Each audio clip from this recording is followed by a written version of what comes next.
Ang programang tumatalakay ng mga usaping may kinalaman sa pananampalataya sa Diyos. Ang pagtatanghal na sasagot sa mga katanungan patungkol sa banal na kasulatan. Reasons to Faith. Anumang uri ng paniniwala na walang pinagbabatayang katunayan o ebidensya ay matatawag na palapalagay lamang. Reasons of Faith deal with the evidence of our faith. Why we believe what we believe. Ito ang programang walang pinapanigan, ngunit mayroong tinitindigan. We don't take side, we take stand. Mula sa Reasons of Faith Media Ministry Studio, Manila, Philippines. Narito si Brother Melvin Sarmiento para sa Reasons of Faith Live. Isang mapagpalang araw po ng Sabat, ang muling ipinapabot na pagbati ng programang Reasons of Faith sa lahat po ng ating mga ginigiliw na taga-subaybay. Kami po ay live na sumasapit. Ang petsa po natin ay November 13, 2021 sa ganap na alas 3 ng hapon. Ang atin hong dadaling paksa ay may kinalaman sa The Alpha and Omega of Apostasy.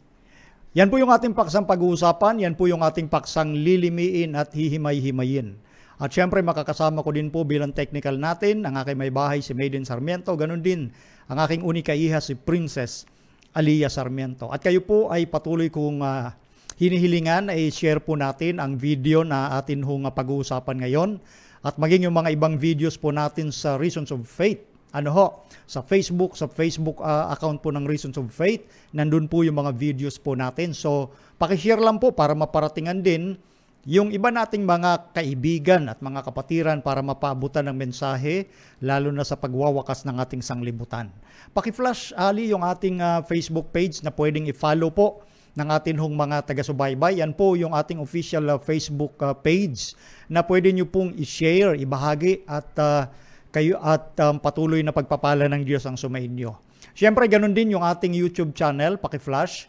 Patuloy po nating i-subscribe at i-hit po ninyo ang notification bell para po doon sa update ng mga bago kong ini-upload. At may bago po akong video yung ka-upload lamang kahapon ho. So, paki-share din po ninyo yung mga video po natin na yan. No? Mga edited po yan ng atin hong ginagawang programa.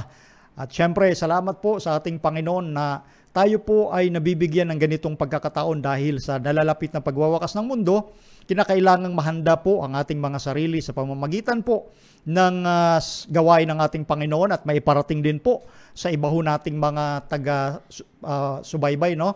Sa kanilang mga kaibigan, sa kanilang mga mahal sa buhay, sa atin hong mga kapatiran, yung atin hong programa. Okay, mananalangin po muna tayo sa ating Panginoong Diyos bilang pagtatalaga sa banal na Espiritu.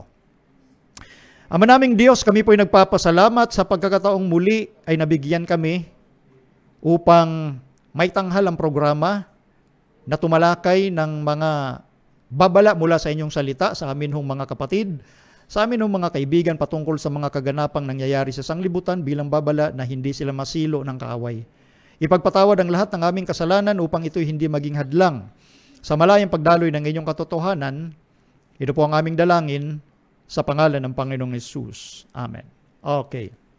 Ang ating tema o paksa, the Alpha and Omega of Apostasy.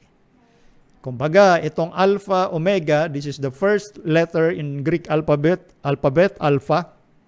Omega is the last letter. Kumbaga, parang sa English alphabet, yung A to Z. No? The Alpha and Omega of Apostasy. Pag sinabing apostasy, ito yung pagtalikod sa katotohanan ng Diyos, ng katuruan. Ang masaklap, hindi nila namamalayan na sila pala'y nakatalikod sa Diyos. Akala nila, sumasamba pa rin sila sa Diyos. Yan ang masaklap dito sa usapin ng apostasy o pagtalikod sa katotohanan. Okay. Ngayon, ito pong ating pag-uusapan na Alpha and Omega. Bibigyan ko ng konting background there, although sa ibang naging bahagi ng ating programa nung mga nakaraan, nabanggit ko na ito, pero syempre ngayon dudugtungan natin at bubuuin yung punto ng mga pinag-uusapan regarding sa apostasy na gagawin ng kaaway ng Diyos. Para yung mga anak ng Diyos ay akala nila sumasamba pa rin sila sa Diyos, pero ang katotohanan, sila po'y nakatalikod sa Diyos. No? Ito yung panganib ng emerging churches. Kung sa iba ho, medyo familiar sila sa usapin ng emerging churches. Pero pag sinabing emerging churches ho kasi, Wala ho itong particular na grupo na samahan na churches, isang solid na pundasyon ng samahan. Ito po ay, kumbaga, philosophy ito na dala-dala ng mga emerging churches. Anyway, pag sinabing emerging, ito yung tipong nasa, kumbaga, nang emerge, kitang-kita. Ibig sabihin, nasa unahan ng ibabaw. So, sino-sino ba ang mga may bahagi sa emerging churches? At anong kinalaman nito dito po sa Alpha and Omega of Apostasy na atin hong pag-uusapan ngayon? Pakilagay nga muna mami yung sinasabi ng ating prophetisang si Ginang White. The members of the Church of God need to be instructed and educated line upon line as a Bible class. 9/10 of our people, including many of our teachers and ministers, are content with surface truths. Ang miyembro daw ng Iglesia ng ating Panginoon, siyempre in these last days, the Remnant Church, the visible Remnant Church, the Seventh-day Adventist Church, ay kailangan maturuan tulad sa isang Bible class dahil 9 sa 10 lamang. No? 9 sa 10 na miyembro ng ating Iglesia, kasama na dyan yung mga guro at ministro, ay kontento na doon sa ibabaw na katotohanan. Sa madaling salita, kung ipaparaphrase ko po, hindi na nagsasaliksik ng malalalim na bagay ng truth na ipinakita ng Diyos. Kontento na sila sa ibabaw lang. So yung ganitong kalagayan ho, ay susceptible po ito. Ibig sabihin, ito po yung kumbaga mas madaling madaya ng kaaway. Yung hindi ka ho nagsasaliksik nung gems of truth. Ang gems ho, ay wala ho yan sa ibabaw. Nandun po yan sa ilalim. Sinasaliksik.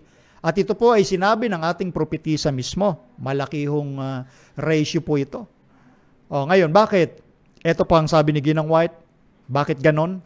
Noong October 30, 1905, sa kanyang letter, the world is to be flooded with specious fallacies. One human mind accepting these fallacies will work upon other human minds who have been turning the precious evidence of God's truth into a lie. Ang atin daw pong sanglibutan ay babahain ng deceptive fallacies. No? Babahain. Ito po yung terminology bilang figure of speech na ginamit ni Ellen White. Babahain ang ating sanglibutan ng mandarayang mga teorya. Kapag tinanggap ito ng isang tao sa kanyang isipan, hahawaan din niya yung iba. At gagawin nila na yung mahalagang katunayan ng katotohanan ng Diyos ay gagawin nilang kasinungalingan. Yung katotohanan ng Diyos, gagawing kasinungalingan. At yung kasinungalingan, gagawing katotohanan. Biblical ang sinasabi ni Ellen White, Isaiah 5:20, nakalagay yon. No? Yung matuwid, aariing masama. Yung masama, aariing matuwid. Yung dilim, aariing liwanag. Yung liwanag, aariing dilim. Yung mapait, aariing matamis. At yung matamis, aariing mapait. Yan ho ang sinabi ng Bible at ngayon sa Spirit of Prophecy. Ngayon, isa pa.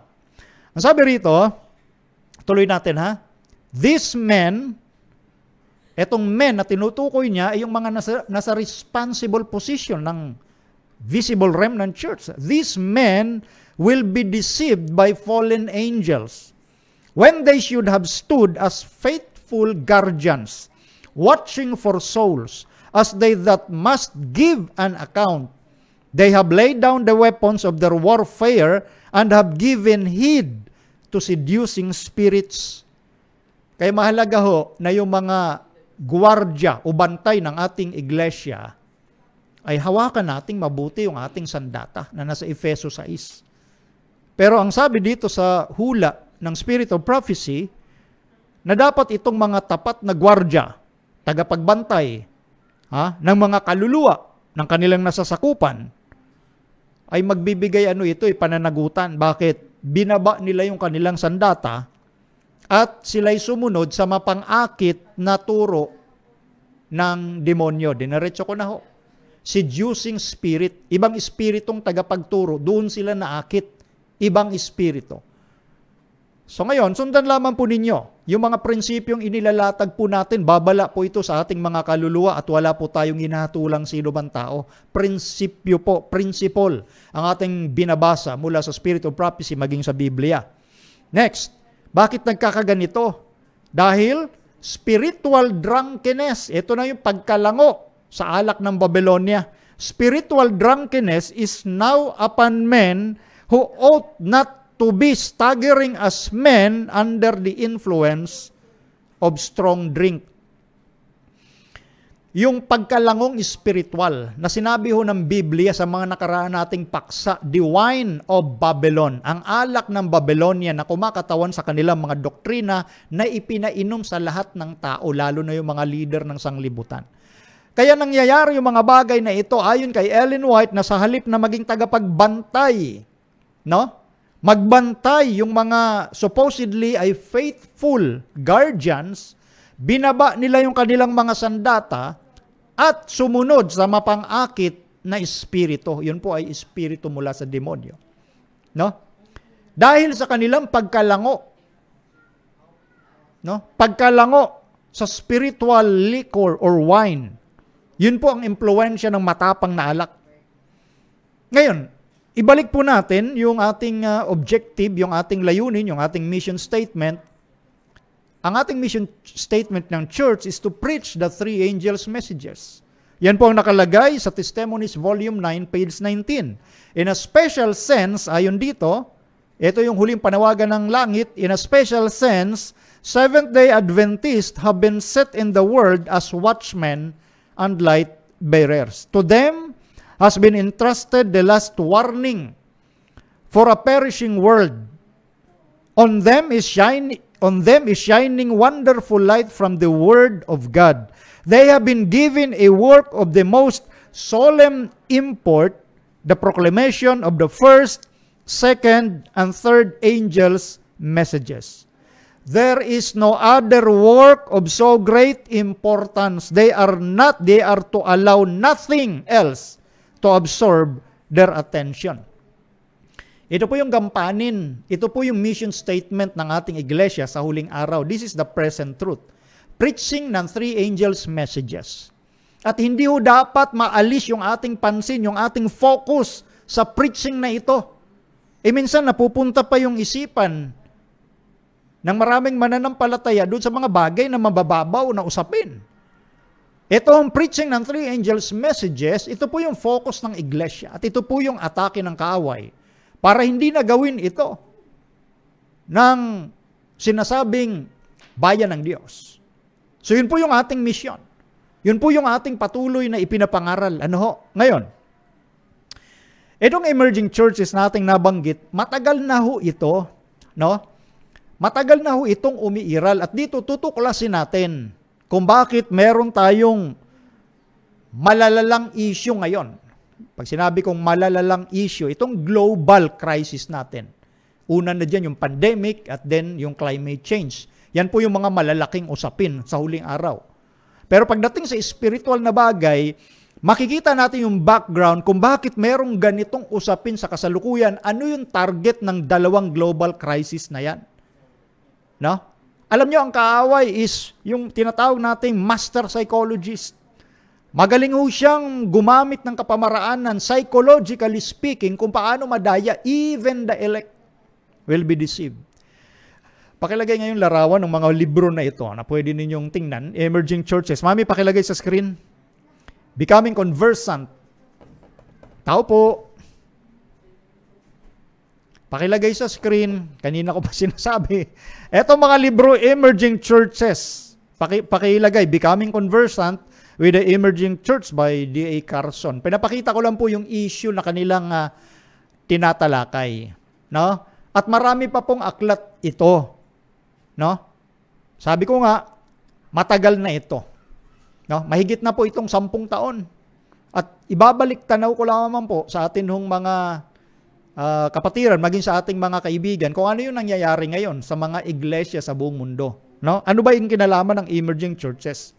Next, yung Faith Undone. Yan, yung mga libro ni Roger Oakland, A Time of Departing, from Ray Youngen, revealing accounts of a new age spirituality that has, take note, infiltrated much of the church today, exposes the subtle strategies to compromise the gospel message with Eastern mystical practices cloaked under evangelical terminology and wrappings.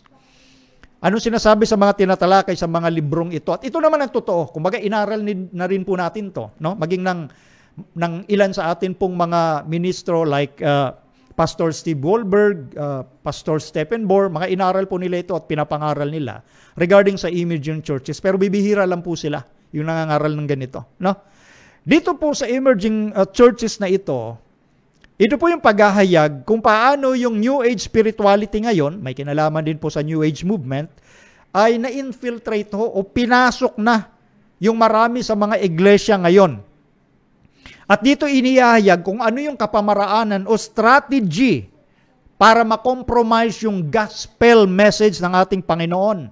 At dito inihahalo po yung Eastern mystical practices. Pag sinabing Eastern practices, ito yung Eastern religion like Buddhist, Hinduism, so on and so forth.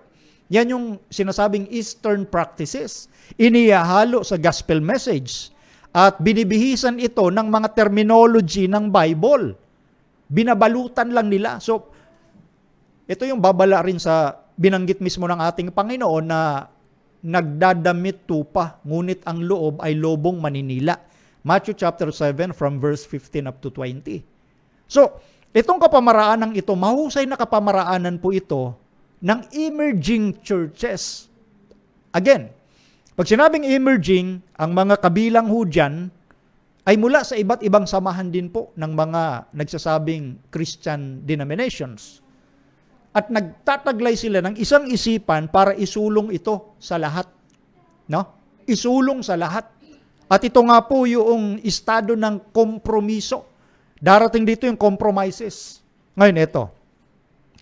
Babasahin ko pong muli yung ilan sa mga terminology na ginagamit, contemplative spirituality and spiritual formation. No? Magkakasama ho ito sa emerging issue na atin hong dinadala sa usaping ito.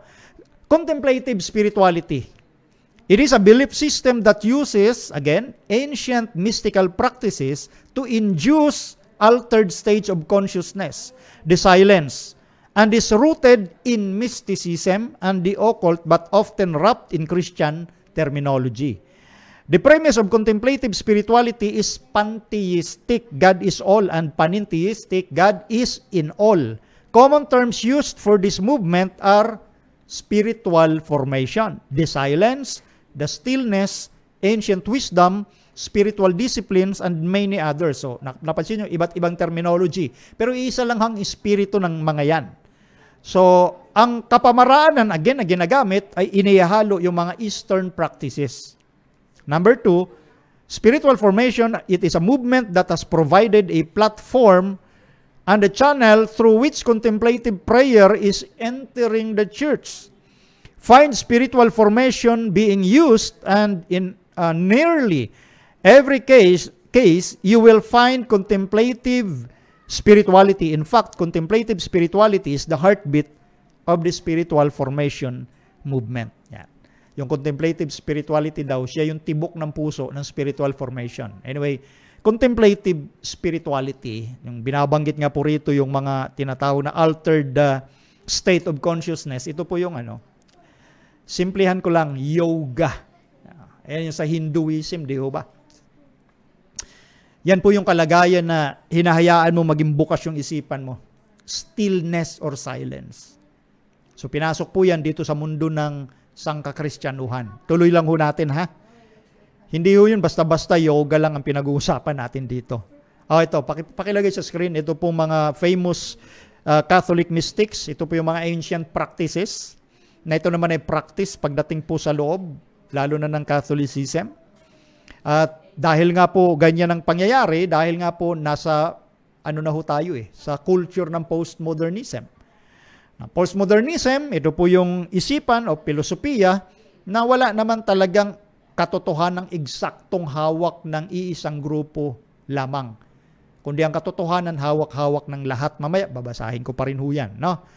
So, yan po ibabala ng Biblia, especially sa isinulat ni Apostol Pablo sa 2 Korinto 3 mula 1, na ito ay may kinalaman po dito sa hindi na nila kumbaga pagtutuunan ng pansin yung tinatawag ng Biblia na sound doctrine, kundi sila ay tutungo na dun sa mga katha.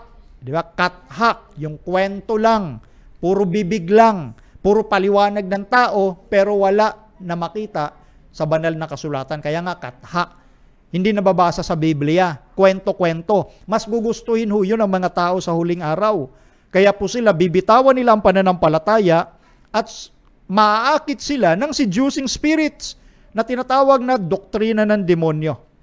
Ngayon, ang ating presidente, ang presidente sa General Conference, si Pastor Ted Wilson, noon pa matagal na nagbabala siya regarding po sa pinag-uusapan natin na spiritual formation and the emerging church. Paki-flash, ang sabi ni Pastor Wilson, stay away, layuan ninyo. Stay away from non-biblical spiritual disciplines or methods of spiritual formation that are rooted in mysticism, such as contemplative prayer, centering prayer, and the emerging church movement in which they are promoted. Sabi ko nga, matagal na itong warning, matagal na itong babala. Buti ito ay nakita ng ating presidente dyan, ng General Conference. Pero tuloy-tuloy ang pag-iral nito. Kaya nga, tuloy-tuloy din yung ating pangangaral at babala laban sa ganitong bagay. Bakit? Anong sabi ng ating President ng GC? Layuan nyo ika yung mga gawaing, yung mga spiritual disciplines na wala sa Biblia. O yung kapamaraanan ng spiritual formation. Layuan ninyo. Ito ika, nag-ugat ito sa mysticism. Ano ba itong mystic or mysticism? Pag sinabing mysticism, ito po yung belief na yung Diyos at tao'y pwedeng maging isa. Di ba ganyan yung sa Eastern religion like Hinduism? Na ang Diyos at tao'y pwedeng maging isa. Yan po ang mysticism, belief, no? Ang pinag-ugatan pala nitong spiritual formation at yung ibang mga gawain na wala sa Biblia, mysticism, katulad ika ng contemplative prayer. Ito po yung nasa altered state of consciousness ka. Yun nga, yung yoga style. Na binablanko mo yung isip mo, may kapamaraanan sila dyan eh. Di ba? And then hayaan mo yung spirit ika na mangusap sa isip mo. Yun yung altered. Ibig sabihin, passive ang kalagayan ng isip mo. Kasi iba yan sa active. Anyway, sa Bible ho, pag sinabing contemplation, kasi yan nga yung isa sa mga terminology na binanggit kanina na ang purpose nga nila para makapasok sila at makompromise yung gospel message ng Panginoon, babalutan nila ng mga Christian terminology kasi sa terminology na contemplative, walang masama ika, nagko-contemplate ka, contemplative prayer, walang masama dyan. Yan yung gusto nilang palabasin. Pero makikita nyo yung method, that's why ang sinasabi nga rito, method, yun sila mabubuking. Kaya nga yung sinasabi ni Kristo, sa bunga ninyo makikilala sila. So anong method ng contemplative prayer? Pag sinabi nga pong contemplative, hindi po yan yung active. Ito sa gawain pong ito ng spiritual formation at isinulong ng emerging church movement na marami na ho ngayon mga eskwelahan ng contemplative prayer training yan. Lalo na sa Kalakhang Amerika. Itinaguyod ho nila matagal na kaya nag-boom ito hanggang sa atin pong panahon. Kaya doon sa makikinig ng warning na ito, mas maganda ho pakikinggan ninyo, especially sa bayan ng Diyos. Dahil maging ang atin pong iglesia, pilit na pinasok ho nitong practice na ito ng mysticism sa pamamagitan ng emerging church movement in which they are promoted, ang sabi mismo ng ating president. Okay, sana maliwanag ho sa inyo yan. So, ang contemplative prayer is a passive type of prayer. Samantalang ang prayer o contemplation ng Biblia is active. So malaking pagkakaiba yon. Active, passive. Pag sinabing passive, ibablanko mo nga isip mo. Hayaan mong mangusap yung espiritu daw na papasok sa'yo.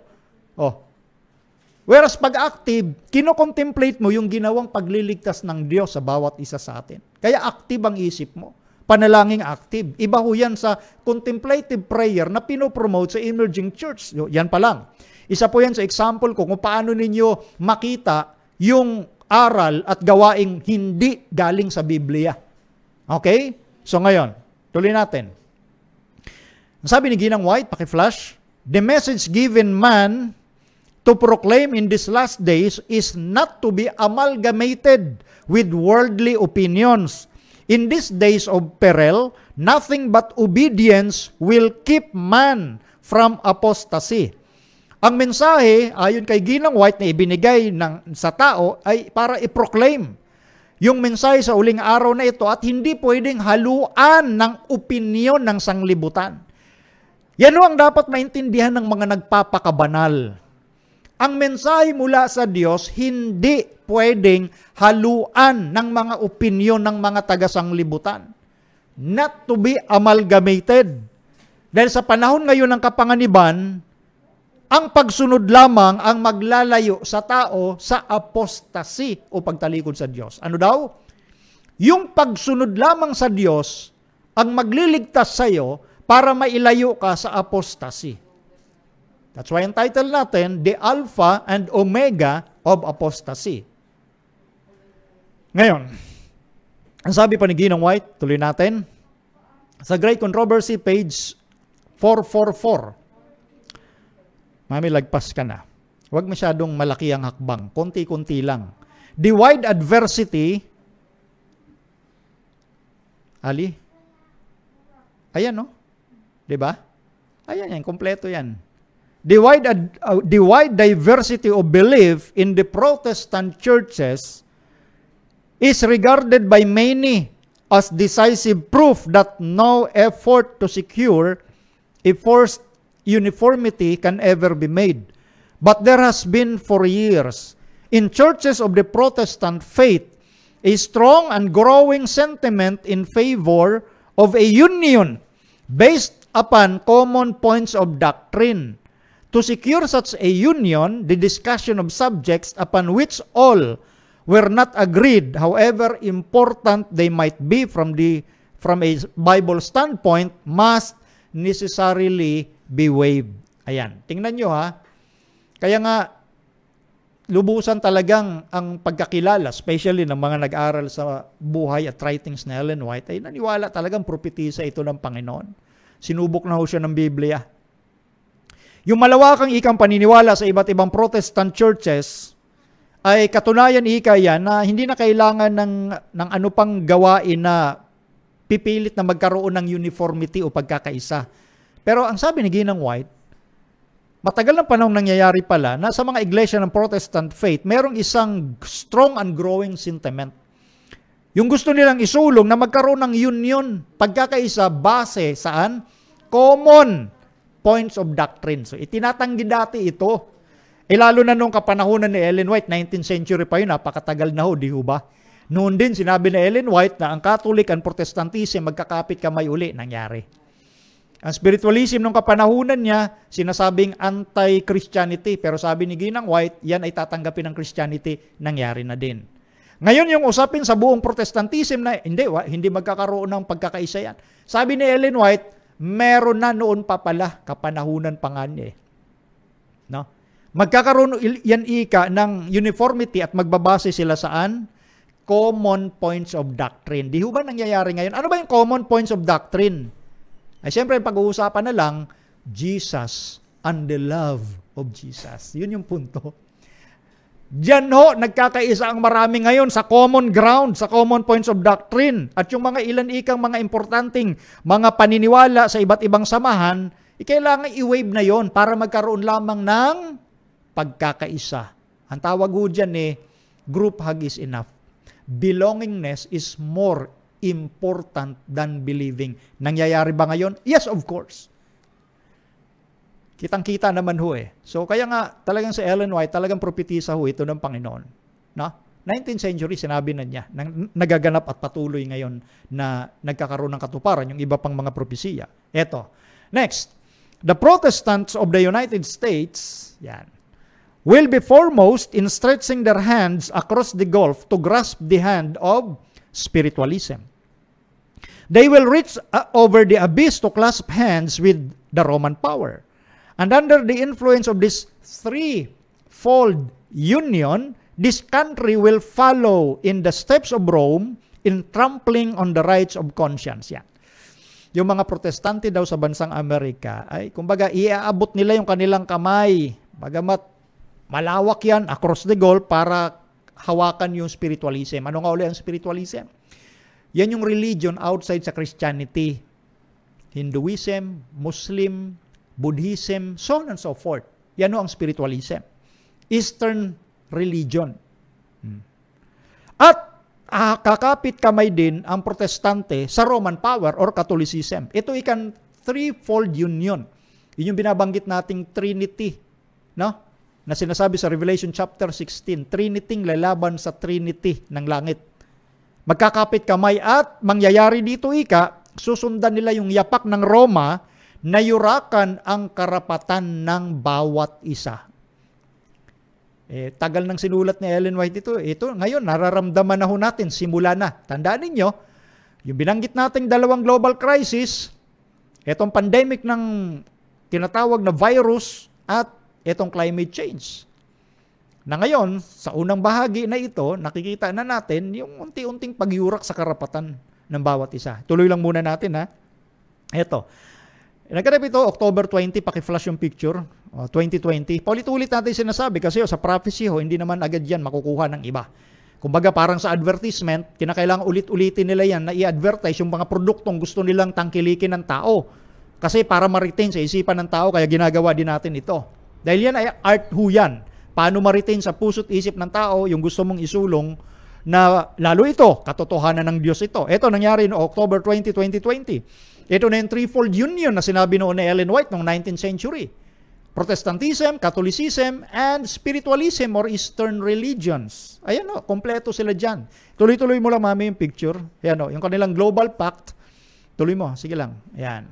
At yan yung si Pope at yung Eastern religion, mga representative ho yan ng Hinduism, yung nakikita po ninyo. Okay? Forward mo lang.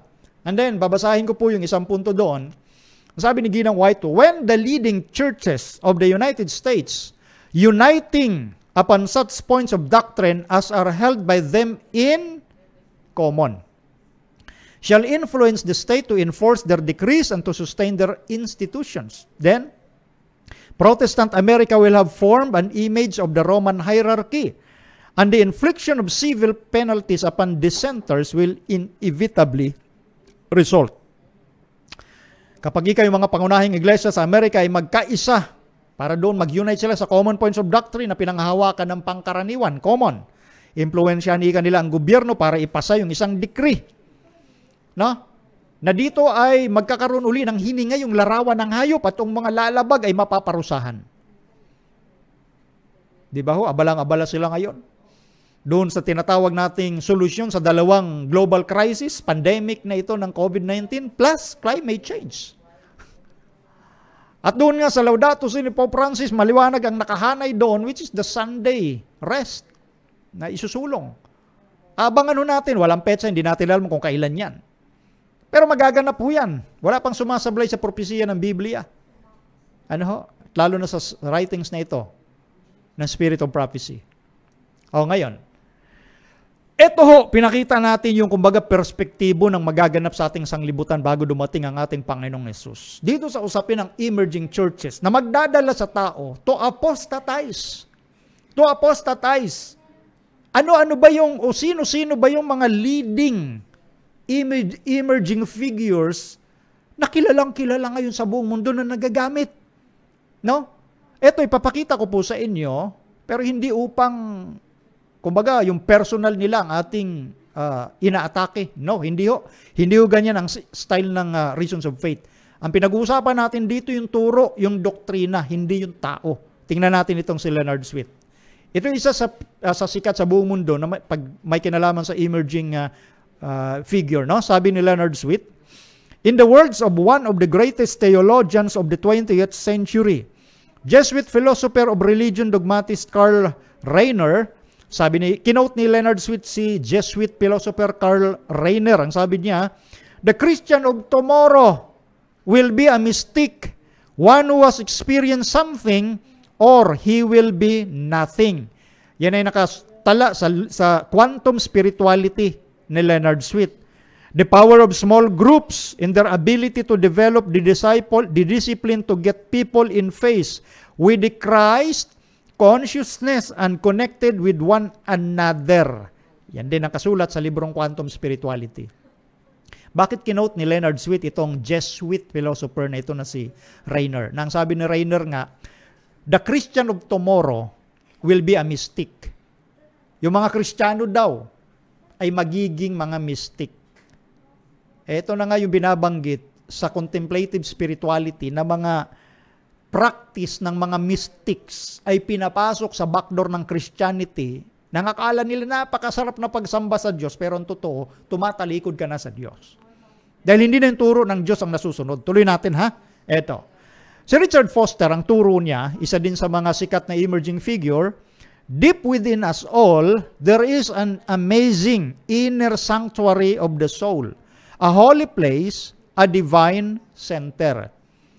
Nasa atin ikang kaibuturan, nandito yung kamanghamanghang inner sanctuary ng ating kaluluwa.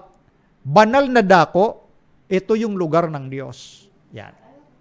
So, para sinasabi ng Richard Foster, at ito naman talaga ang tumbok ng turong katuruang ganito, nung sinabi sa Hebrews chapter 8 verses 1 and 2, na ang ating Panginoong Hesus ay nagmiministeryo sa sanktuaryo sa langit, na ang nagtayo ay hindi tao kundi ang Diyos. Sa makatuwid sinasabi ng Biblia, merong isang tunay, true tabernacle, sanktuaryo na nasa langit, Diyos nagtayo, hindi ng tao.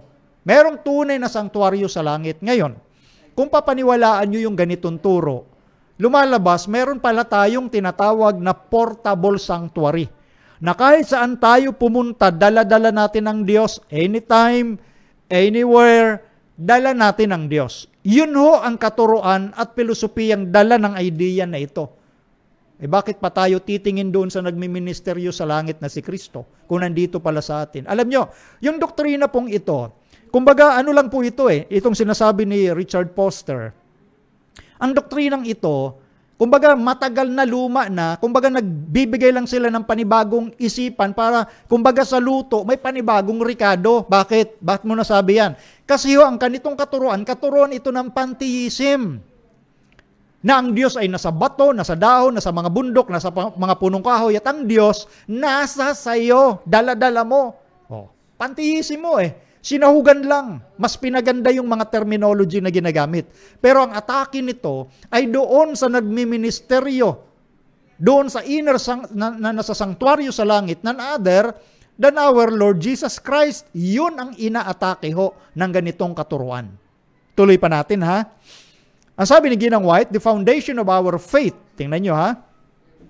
The foundation of our faith, which was established by so much prayer, such earnest searching of the Scripture, was being taken down, pillar by pillar.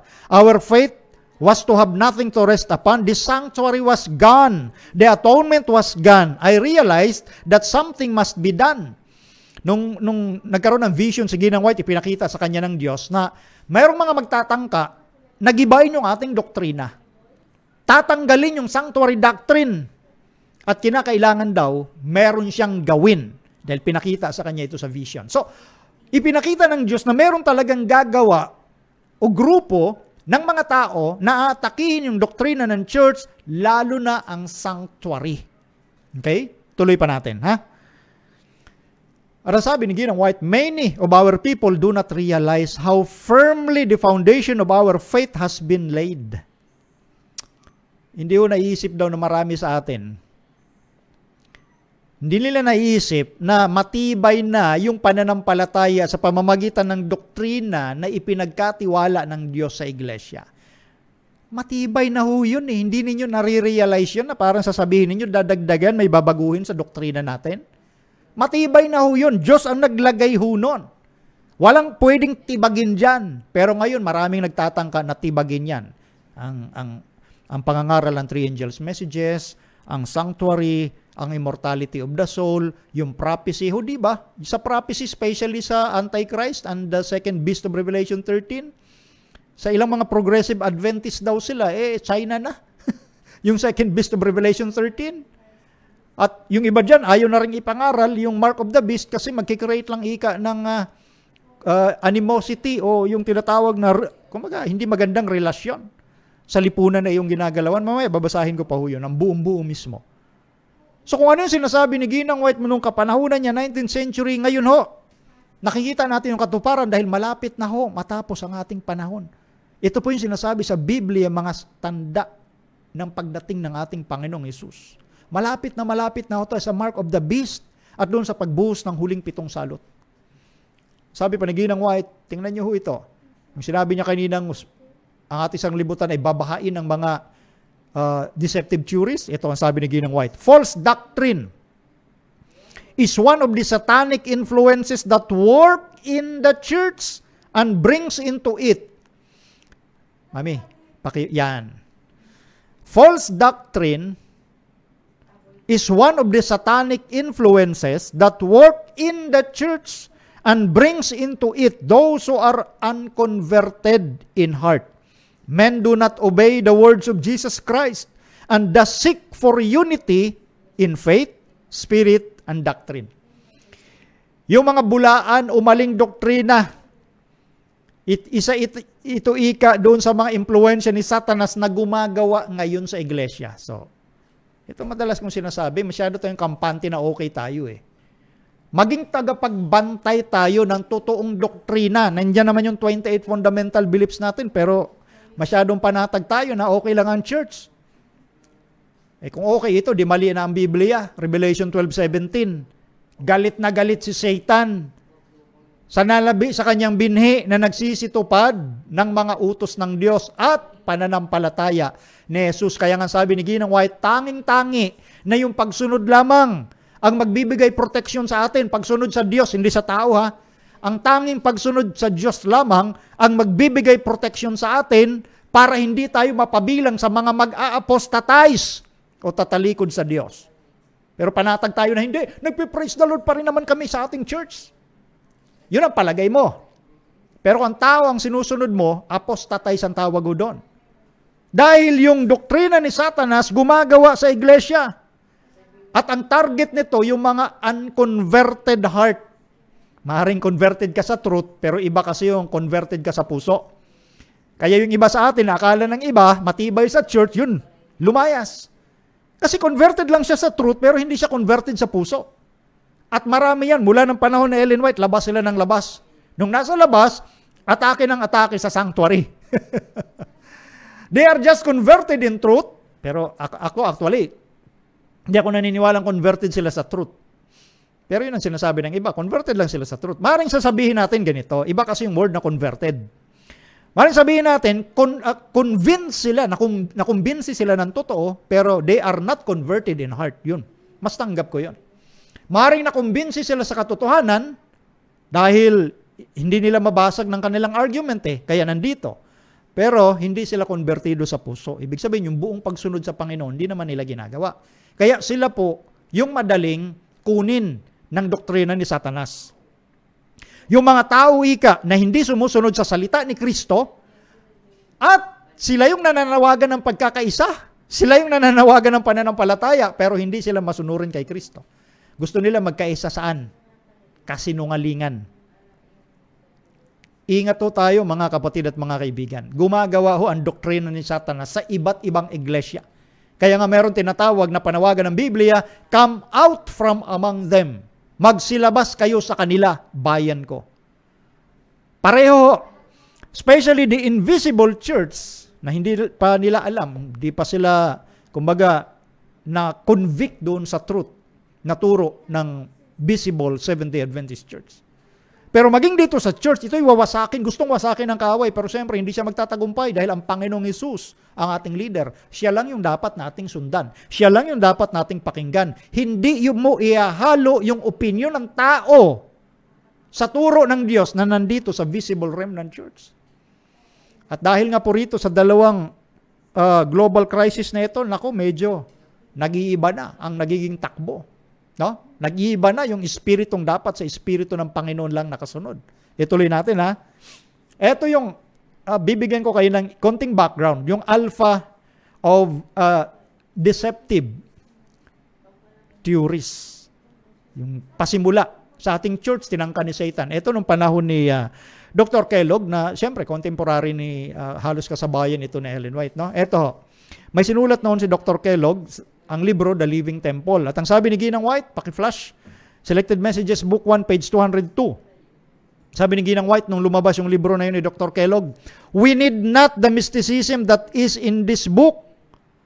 Those who entertain these sophistries will soon find themselves in a position where the enemy can talk with them and lead them away from God. It is represented to me that the writer of this book is on a false track. He has lost sight of the distinguishing truths for this time. He knows not whether his steps are tending.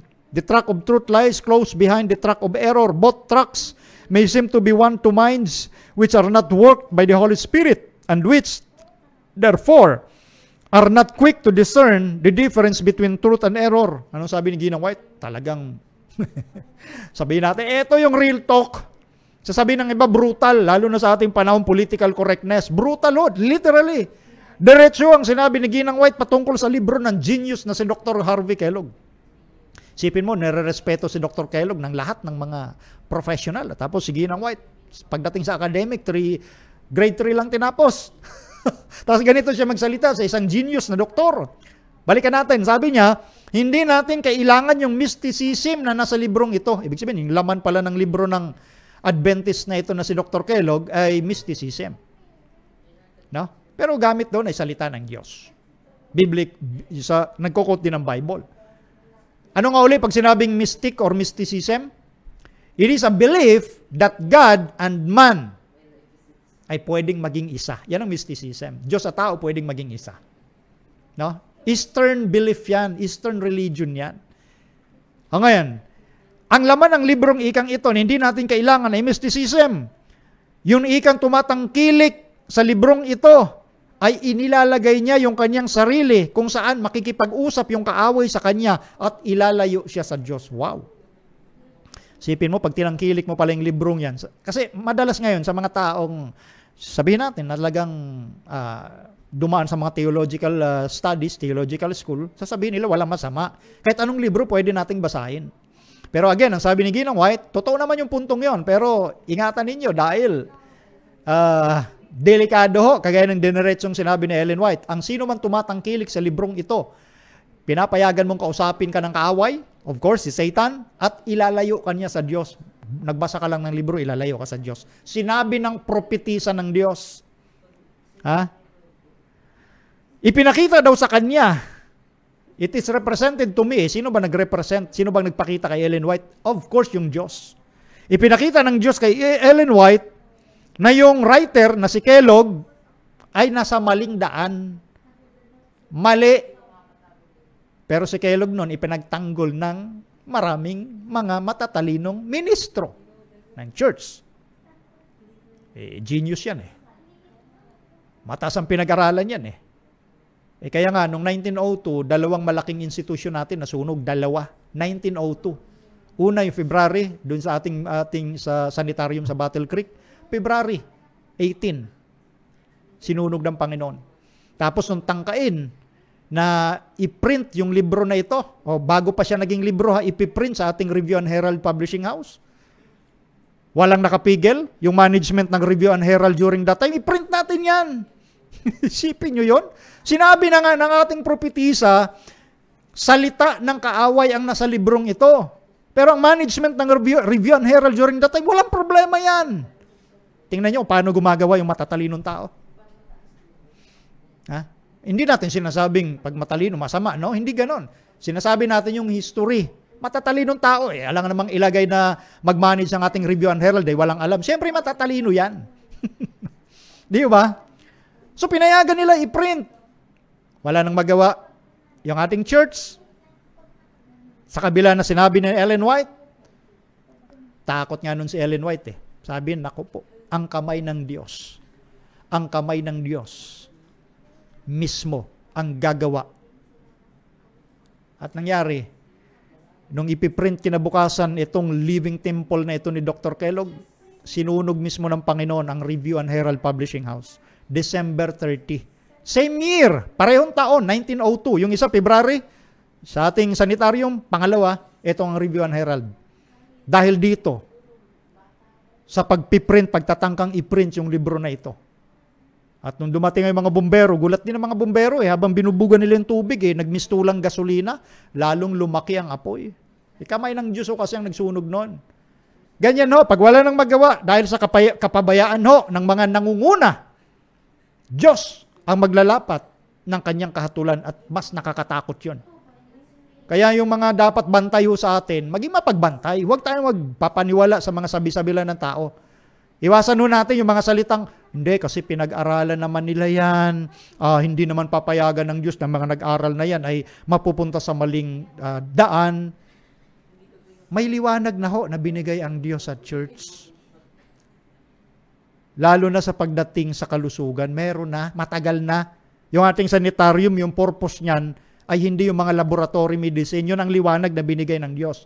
Pero iniba ng tao. Mamaya, babasahin ko Kung ano din ang sinabi ni Ellen White, na dahilan din ngayon, hindi naman papayagan ng Diyos, mga nag-aaral din yan. Kita nyo, ang kanila na tiwala sa tao, wala na mismo doon sa thus saith the Lord. Bakit? Ito na ang kinasanayan natin. Kita nyo. Babasahin ko po sa inyo yan. Okay? Binibigyan ko lang po kayo ng ilang background ng alpha of apostasy. Nangyari noong panahon na Ellen White mismo. Next, mami. Living Temple contains the alpha of these theories. The Omega would follow in a little while. I tremble for our people. This beautiful representation are similar to the temptation that the enemy brought to Adam and Eve in Eden. Yung libro ni Dr. Kellogg, naglalaman ng alpha of these theories. Ito yung unang, kumbaga, mga specious fallacies, mga deceptive theories. Kasi pantheism yun. Yun yung mga nakalagay doon at paniniwala ni Kellogg. Ang Diyos nasa punong kahoy, ang Diyos nasa dahon, ang Diyos ay nasa bundok, ang Diyos ay nasa sayo. At ngayong panahong 21st century, pinaganda na lamang, nung binasa natin kanina, yung isang emerging figure like Richard Foster, mas pinaganda nyo yung mga terminology. Deep within us all, there is an amazing inner sanctuary of the soul, a holy place, a divine center. That is pantheism. Sa hindi pa masyadong, kumbaga inaral yung mga backgrounder ng pinag-uusapan ng mga sikat na taong ito. No? That is pantheism. Yan yung sinasabi ni Ellen White kanina na binasa natin. At itong ikang Omega ay susunod sa malapit ng panahon at siya ay nanginginig para sa bayan ng Diyos. Alam ni Ginang White kapag wala na siya, ay talaga namang matindi ang magiging pangyayari sa huling araw. I tremble for our people. Dahil mga magagandang representation ang sinasabi. At yan kapareho noong panunukso doon kay Adan at Eva sa halamanan ng Eden. Ano ba yung ginamit ni Satan? Di ba mga beautiful representation? Pag kinain nyo ito, kayo'y magiging Diyos. Nakakakilala ng mabuti at masama. Diyos na rin sa sarili mo ang tingin mo sa'yo. Hindi ka na nagpapasakop sa Panginoon, kundi ikaw na mismo ang Panginoon. Bakit? Ikaw dapat masunod. Di ba ganyan ang ugali at espiritu ng mga tao ngayon sa mundo? Ikaw na masusunod, ikaw na magdidikte, ikaw na magmamandato, imandato mo yan. Ganyan na yung espiritu ngayon ng sanglibutan talaga Nangyayari na Unti-unti na ito. And praise the Lord, darating na ang Panginoong Hesus. Kaya doon sa bayan ng Diyos at sa ating mga kaibigan kapit sa salita ng Diyos. Baka makaligtaan natin, nahawa na tayo doon sa mapangakit na turo ng demonyo. Di ba? Ginagamit lang yung magagandang salita ng Biblia. No? Ngayon, forward natin, mami. Next mo. I was forbidden to talk with Dr. Kellogg. Next mo yan. Yan. I-next mo lang. I-next. Yan. Paki-assist. I was forbidden to talk with Dr. Kellogg on this subject. And I was instructed that certain sentiments in Living Temple were the alpha of a long list of deceptive theories. These sentiments have had an effect on our people everywhere. Some think it is strange that I write, do not send your children to Battle Creek. I was instructed in regard to the danger of the worldly influence in Battle Creek. Tingnan nyo. Noon nagsabi na sa Ellen White bago masunog yung ating yung sanitarium doon. Lalo may, kumbaga, pinapasok yung mga bata para mag-aral sa ating eskwelahan, huwag nyo ikang papasukin dyan yung inyong mga anak sa Battle Creek. Yung. Kaya nagtaka yung iba na sa sulat na yun ni Ellen White dahil ang pinoprotektahan noon ni Ellen White, ito nga na ma-impluensyahan ng katuruang ito na may kinalaman sa writings ng napakatalinong si Dr. Kellogg. Ma-impluensyahan niya at madalas sa kapahamakan yung mga kabataan. No? Isa pa, I have written hundreds of pages regarding the danger of having so large a sanitarium and of calling so many young people together in one place. The young people in Battle Creek are in danger. They will come in contact with error. Years ago, I did not think that they would meet these errors right in the sanitarium. But when Living Temple came out, and some of our ministers told me that there was in it nothing but what I have been teaching all my life, I saw how great the danger was. Tingnan nyo ang instruction noon ng Diyos kay Ellen White, particularly sa paggawa ng sanitarium, maliliit lamang at kalat-kalat sa iba't ibang lugar para, ang objective, maraming mapaglingkuran. At isa nga doon nga sa purpose ng sanitarium, mga natural remedies. Yun ang turo ng Diyos. Pero ang ginawa ni Dr. Kellogg sa kanyang magandang plano, yung malalaking sanitarium na.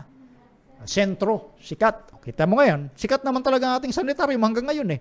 Nakacentralize sa isang lugar. Di ba? Pero, hindi po yan yung sinabi ng Diyos.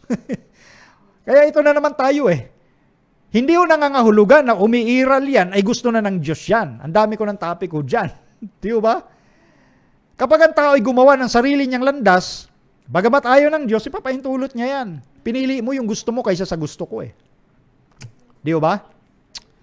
So ilan lang, nagbibigay lang tayo ng ilan sa mga example, no? At dito nga, dahil sa ma-influensyang si Kellogg at doon sa kanyang libro, mapapalapit yung mga kabataan, ika. No? Lalo na, kinabahala yun na Ellen White, pero yung ilan, some, maliwanag ang salita ko dyan, ha? Yung iba kasi, nakikinig lang sa programa, pero hindi naman talaga sila nakakaunawa. They're hearing, but they're not listening. Sabi ko, some, yung ilan, hindi lahat. Yun ang ibig sabihin lang nun.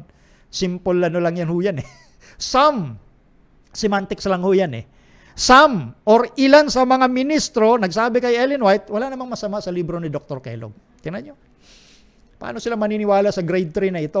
Sa Ellen White. Anyway, binabalikan ko lang kung ano yung nangyari nung nakaraan, no? At kaya natin sinasabi ito, para hindi na maulit. Sana. Minsan kasi, pag hindi ka naman kilala, babaliwalain ka ho talaga. Ganun talaga ang buhay. No? Pero, sabi nga ng Diyos, makinig man sila o hindi, ang mahalaga, merong nagsalita. Yun yung punto. Yan ang sinasabi niya kay Ezekiel. Pakinggan man nila o hindi, ang mahalaga, may nagsalita at wala silang maitutol, wala na silang maisumbat, wala na silang maidahilan sa panahon ng paghatol. Ang importante ho, nagsasalita ho tayo. Hindi ho yung nananahimik ka lang. Ganun ho yun. Next, I saw that blindness had fallen upon some who had long known the truth.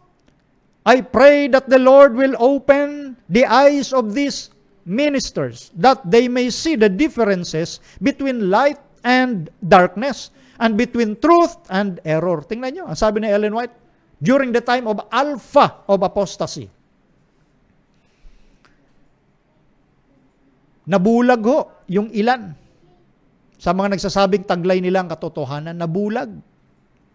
At ang ipinapanalangin niya na Ellen White ay mabuksan yung mga mata nung ilan sa mga ministro na ito para makita nila yung pagkakaiba ng liwanag at kadiliman ng katotohanan at ng kamalian. Alam niyo ho, ang ganitong sitwasyon, paulit-ulit lang naman ho ito. No? Simula pa noong bayang Israel na ancient hanggang sa modern Israel. Ulit-ulit lang naman ang ganitong sitwasyon. Dahil ito ngayon tinatawag na Ellen White, ang problema ho dito, yung puso ng tao, unconverted. No? Maring nakumbinsi ka sa katotohanan, kaya ka nandito, pero your heart is unconverted. Hindi ho talaga na bago ng biyaya ng Diyos. Dahil ang gusto mong sundin, yung gusto mo lang. May mga sarili kang panukala, may mga sarili kang plano, ba't ka nandito? Yun ang masama ho sa tao yung pagiging makasarili. Ang iniisip mo lang, sarili mo Hindi mo iniisip yung kawan mo. No? O ngayon, eto pa. Next. I saw what was coming in, and I saw that our brethren were blind. They did not realize the danger. Our young people, especially, were in danger. They delighted in the beautiful representation. God in the flower, God in the leaf, God in the tree. But, if God be in these things, why not worship them? The errors that were coming in must be met. Ipinakita na ng Diyos ito kay Ellen White. Ang problema ho kasi, yung pagiging bulag doon sa mga bantay. Hindi nila naiintindihan yung panganib na dumarating. Napupunta sa panganib, lalo na yung mga kabataan.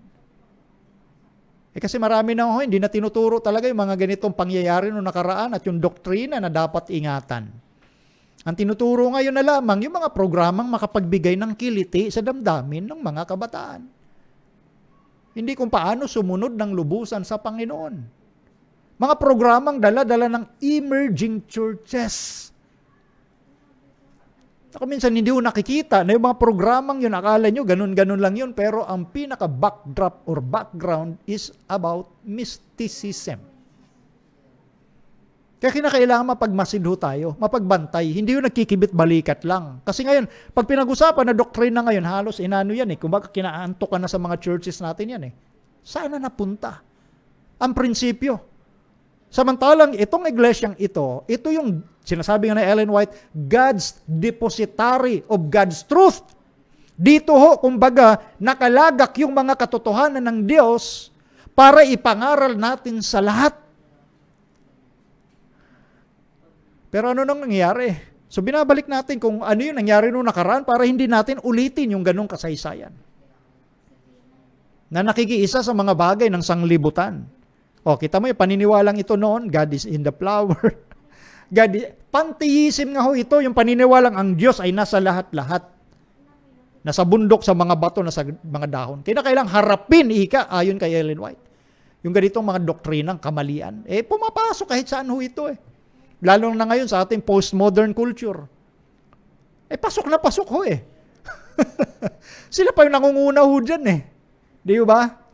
O ngayon, eto, next. In living temple, the assertion is made that God is in the flower, in the leaf, in the sinner. But God does not live in the sinner. Take note, sinabi ni Ellen White, God does not live in the sinner. The word declares that He abides only in the hearts of those who love Him and do righteousness. God does not abide in the heart of the sinner. It is the enemy who abides there. Prinsipulo ang sinasabi ni Ginang White. Kabaliktaran ito yung mga nakasulat sa Living Temple na pinahintulutan na ng ilan na wala namang mali ika dyan. Kaya nga dalawang institusyon natin ang sinunog ng Panginoon eh. Noong 1902, nagkaroon tayo ng kumbaga financial crisis during that time. Pero hindi pa rin natutuho eh. Pero sabi nga ni Ginang White, ang Diyos wala ho sa makasalanan. Totoo naman. Paano titira ang Diyos sa puso ng makasalanan eh? Ang Diyos ay dalisay, pure yan walang kasalanan. Ang Diyos gumagabay sa makasalanan. Pero hindi po siya nakatira, ayon kay Richard Foster, doon sa pinakamalalim na kaibuturan ng ating puso. That is pantheism. Isipin mo, sabihin niya na ang Diyos nandito sa amazing sanctuary of the soul, a holy place, a divine center. Kita niyo? Ang Diyos hindi tumatahan sa puso ng mga makasalanan. Siya ay gumagabay. Gumagabay ho siya. No? Huwag ninyong ipagkamali yung nasa unang Corinto 3:16. Yun pa ay figure na ginamit ng apostol na si Pablo patungkol sa iglesia. No? Yung templo ay kayo. Iglesia ang tinutukoy ho doon na templo. Hindi mismong itong katawang ito. Figure of speech ang paggagamit ni Apostol Pablo. Nang Diyos ay tumatahan sa inyo, sa templo. Ang templong ito ay kayo. Iglesia yun. Ang Diyos talaga tumatahan sa iglesia pero hindi sa puso ng makasalanan tao. Gumagabay siya sa makasalanan. Pero ang Diyos patirahin mo diyan sa makasalanang puso mo. Hindi tumatahan ang Diyos sa makasalanang puso, ang kaaway ang tumatahan dyan kung papahintulutan mo lalo. Di ba? Ayan ang paglilinaw ng ating propetisa. Ngayon, ilagpasan natin yung isa ha. Next tayo, mami. Eto, kinote ni Ellen White yung nasa Bible, syempre. 1 Timothy chapter 4 verse 1. Be not deceived. Many will depart from the faith, giving heed to seducing spirits and doctrines of devils. She added, we have now before us the alpha of this danger. The omega will be of a most startling nature. Sa kapanahon ni Ellen White, naranasan yung alpha. At yung omega ay pinakamatindi ito. At sabi nga ni Ginang White, I tremble for our people. Siya ay natatakot para sa bayan ng Diyos. Siya ay nanginginig para sa magiging kaganapan ng bayan ng Diyos. Ano ba itong omega na ito? Of deceptive juries. No? Try natin. Pakita natin sa inyo. Ha? The omega of deceptive juries. Noon pong December 23, 2007, ito pong isipin nyo, mula pa sa hindi Adventist, sila pa yung humihip ng trompeta. Itong lighthouse trail na ito, no? Babasahin ko po, bagamat medyo maliit lang ho yan dyan. Itong lighthouse na ito naglabas eh. After niyang omega, makikita na natin. Ito, Seventh-day Adventist turns to spiritual formation. Okay? Sinabi ng lighthouse trail, kaya nga sabi ko kanina, isipin nyo, mula pa, ang paghihip ng trompeta, nagmula pa dun sa iba, ng Seventh-day Adventism daw, pinasok itong spiritual formation o pinayagan ng spiritual formation. Ano ba ang spiritual formation? Yan nga kanina yung warning ni Pastor Wilson. Kasi ito yan. Basahin ko lang yung background. No? Next, sa Adventist News Network, ANN feature, church congregations increase focus on spiritual formation. Ayan. Medyo maliit nga lang to pag binasa natin. No? Try ko sa akin dito na basahin ho ito na medyo mas focus. No? Eto. Ang sabi ho rito, spiritual formation is a topic being raised by many pastors and church leaders in a growing number of Christian denominations. Kasi kalat ho ito sa iba't ibang samahan ng sangkakristyanuhan. So dahil sumikat na ito, nung mga kapanahunang yan, na pinag-uusapan natin, di ba, nabanggit ko kanina, mahigit ng 10 taon yan, sinasabi nga diyan na yan ang pinag-uusapan ng lahat ng mga pastor sa iba't ibang samahan, no, ng mananampalatayang Kristiyano. Ngayon, next, pakilagay. The Adventist World Church created the International Board of Ministerial and Theological Education or IBMTE noong September 2001. Designed to provide, kita nyo, 20 years na nga ito di ba? Designed to provide overall guidance and standards to the professional training of pastors, evangelists, theologians, teachers, chaplains, and other denominational employees involved in ministerial and religious formation or spiritual formation in each of the church's 13 regions around the world. Ito yung sa Adventist News Network noong February 3, 2004. So, kumaga bumuo ng committee para pag-aralan yung usapin ng spiritual formation at ipinarating ito sa lahat ng atin hong kumbaga 13 regions sa buong mundo ng ating iglesia. Ngayon, ito yung sinasabi ng Lighthouse Trails, kumbaga na-recognize niya yung mapanganib na emerging spirituality. Ito yung emerging churches na pinag-uusapan natin na pumasok din sa Adventism. Sabi doon, Seventh-day Adventist Theological Seminary integrating contemplative emerging spirituality into degree program. In-integrate, isinama ito. Itong spiritual formation na ito sa ating theological seminary. No? Pakita natin, mami, itong nasa Andrews University. Discipleship and Spiritual Formation. Yan yung libro. No? Sa, kumbaga, yung sa curriculum sa Andrews University. At maging ako, napadalhan ako nung mula naman sa Oakwood University. Talaga naka-integrate ho yan. Hindi yan yung kwentong Borbero or Kutsero, no? At dito sa pre-intensive, paki-flash, yung pre-intensive, dito highlight yung ilan sa mga references na pwedeng gamitin ng mga magmi-ministerial dito sa Andrews University. Ayan yung mga libro ba, ni John Dibdal, Peter Scasero, next mami, mula kay J.P.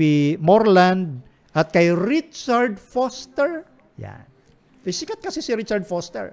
Mamaya, sasama dyan sila Leonard Sweet, Brian McLaren, at gano'n din ang isa pang sikat na si Rick Warren. Yan. Mga emerging figures so yan. No? So kasama sila sa mga libro na dapat pag-aralan. No? Dahil etong mga librong ito, sabi doon sa nakalagay dyan sa purpose ba't sila sinama, pag hindi yan tinakel at binigyan ng kumbaga summarization ng mga bawat estudyante, hindi sila makapagpatuloy ng kanilang pag-aaral dyan sa theological school na yan. Okay?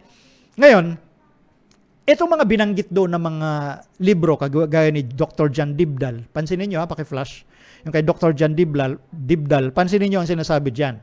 Contemplative spirituality is strongly presented in his 2008 book, Hunger, Satisfying the Longing of Your Soul, where Dibdal favorably instructs on contemplative practices such as, take note the words, huwag niyong kalimutan, Lectio Divina, visualization, the Jesus prayer, and breath prayers. Ito po yung bumubuo ng contemplative prayer or contemplative spirituality na mula sa practice ng ancient religion. Ba't sinama ho yan dyan?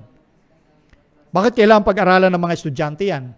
Anong ba yung Lectio Divina na pinag-uusapan dyan? Next mo, mami.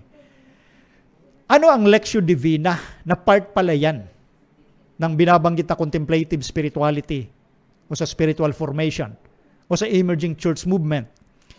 Praying with Scripture, Ignatian spirituality, Lectio Divina. Pag sinabing Lectio Divina, this method of prayer goes back to the early monastic tradition. Ito na yung mga, kumbaga, yung mga ancient father, mga monks, halimbawa, na ang pamamaraan nilang na ito, binabanggit na dyan, mga naka-highlight, listen with their hearts. Ito na yung binabanggit ko kaninang passive type of prayer. At isa sa gumawa ng ganitong practice ay walang iba kundi si Ignatius of Loyola, yung founder ng Jesuitism. Na ang target nga ng Jesuitism, ibalik sa pedestal ang papacy. Sa dati niyang pedestal, sa dati niyang kalagayan. Na meron siyang church and state. Church and state, yung kanyang sitwasyon, yung kanyang influence, iglesia at relihiyon. Nagagamitin niya ng gobyerno na kapag hindi ka sumunod doon sa sinasabi ng relihiyon na kanyang pinangungunahan, ay mapapahama ka. Gaya ng nangyari during the Dark Ages. Ito yung founder ng Jesuit, Ignatius Loyola. Practice din niya itong Lectio Divina kasi galing ito sa mga ancient monastic tradition, sa mga monks. No? Tuloy pa natin. Next. When a person wants to use Lectio Divina as a prayer form today, the method is very simple. When one is a beginner, it is better to choose a passage from one of the gospel or epistles, usually 10 or 15 verses. Some people who regularly engage in this method of prayer choose the epistle of the gospel for the Mass of the days as suggested by Catholic Church.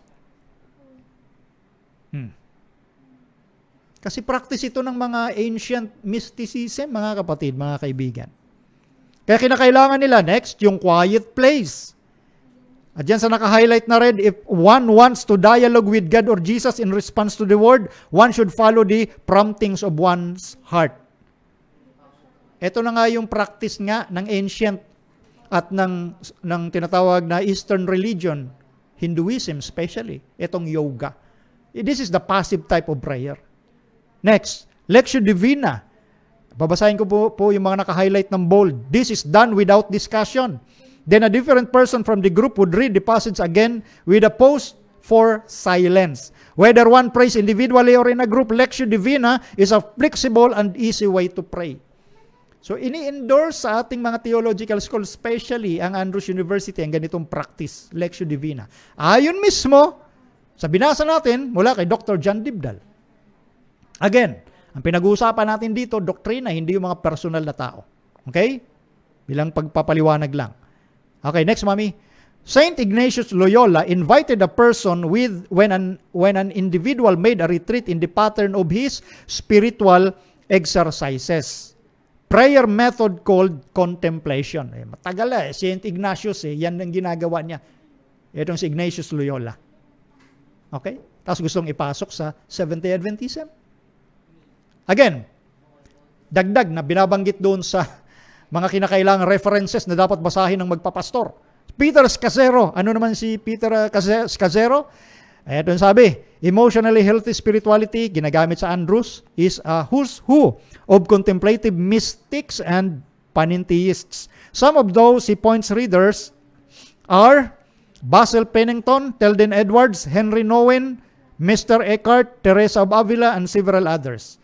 Itong sinasabi ni Peter Scazzero na pwede nyo basahin, tinuturo niya Ito, mas maganda basahin ninyo. Isa na dyan sa papansinin ko ay si Henry Nouwen. Na sinabi niya, sino si Henry Nouwen? Next, mami. Si Henry Nouwen po, sa madaling salita, ay isang paring Katoliko. Catholic writers, priest din ho siya, meron siyang 39 books about spirituality. Yan ang mga reference na ho. At itinuturo ng mga taong yon na bahagi ng pag-aaralan sa Andrews University. Yan. Okay? So, ito yung mga paring Katoliko yung tinuturo na ho dito. O ngayon, ituloy pa natin ha. I-next lang siguro natin, mami. Okay? Punta tayo dito kay Brian McLaren, another, kumbaga, a famous figure ng emerging church movement. Sabi niya, why I am a missional, evangelical, post-Protestant, liberal, conservative, mystical, poetic, biblical, charismatic, contemplative, fundamentalist, Calvinist, Anabaptist, Anglican, Methodist, Catholic, Green, Incarnational, depressed yet hopeful, emergent, unfinished Christian, a confession and manifesto from a senior leader in the emerging church movement.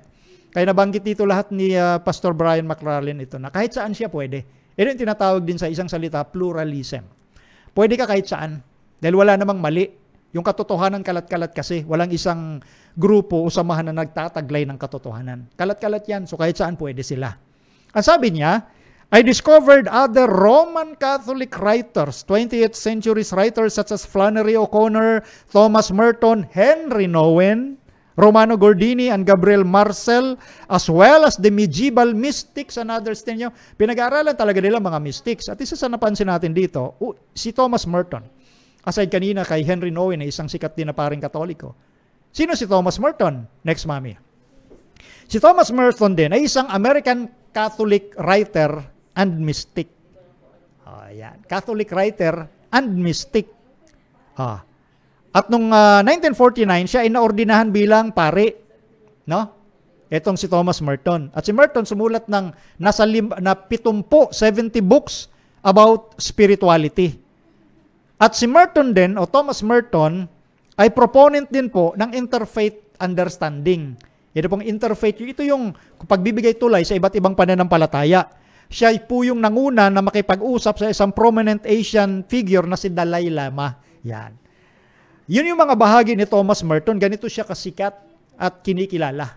At siya ini-endorso din po doon sa mga libro na nabanggit natin mula kay Peter Scazzero na ginagamit.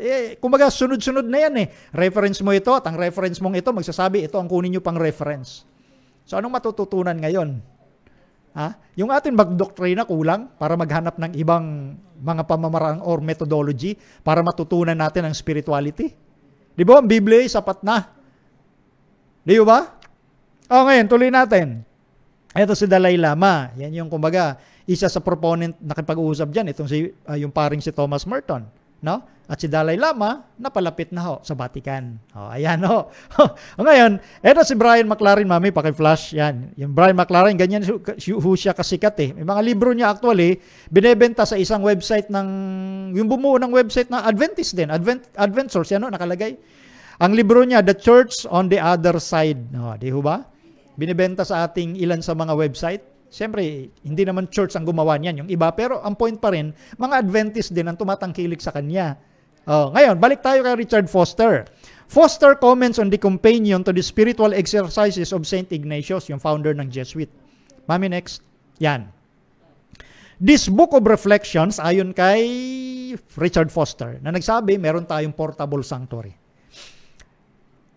This book of reflections on spiritual teachings of Ignatius Loyola is an excellent treatment by a noted Jesuit spiritual director and retreat leader. Isipin mo, hangang-hanga si Richard Foster. Kanino? Sa founder ng Jesuit na si Loyola.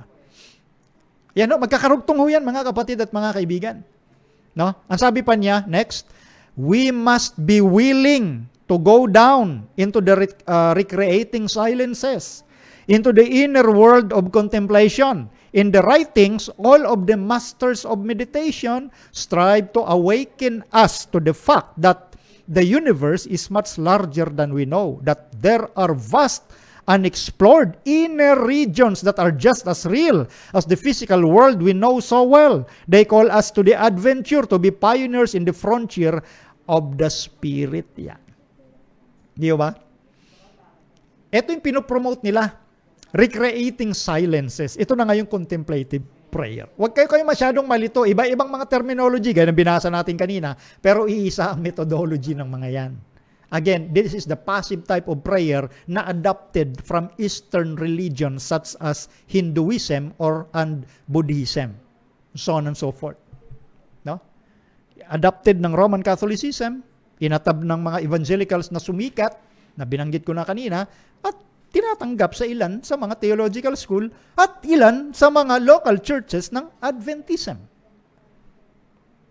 Kaya ang tanong ko kanina, kulang pa ba tayo?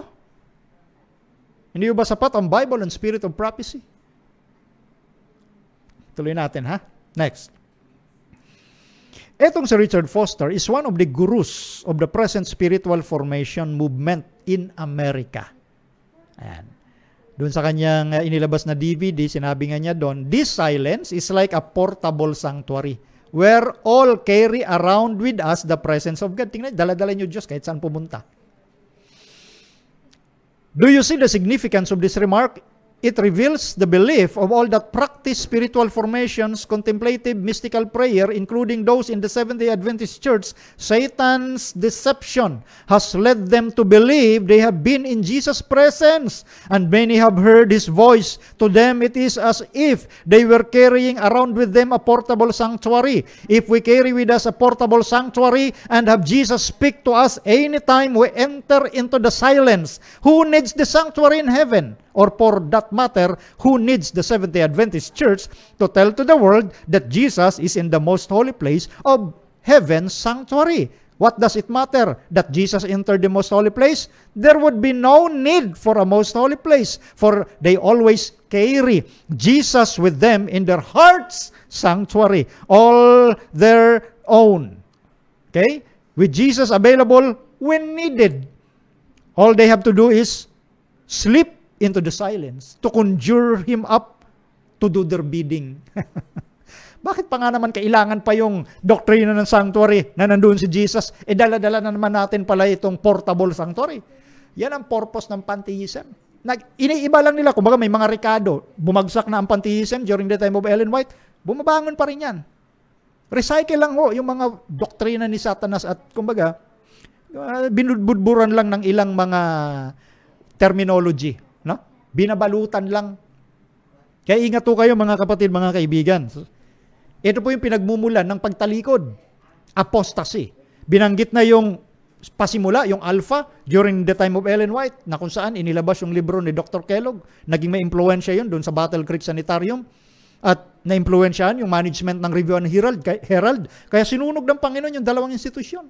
Nagkaroon tayo ng problema noon sa tinatawag na pinansyal. Isipin mo. Dalawang malalaking institution ng ating church, sinunog mismo ng Panginoon. Dahil masyado silang panatag. Hindi, walang problema dyan. Hindi, okay ang church. Bakit pa babakahin ni Satanas ito kung okay naman pala ito? Di ba? Tayo ho, maging mapagbantay. Hindi ho tayo nagbababa dapat ng ating armas.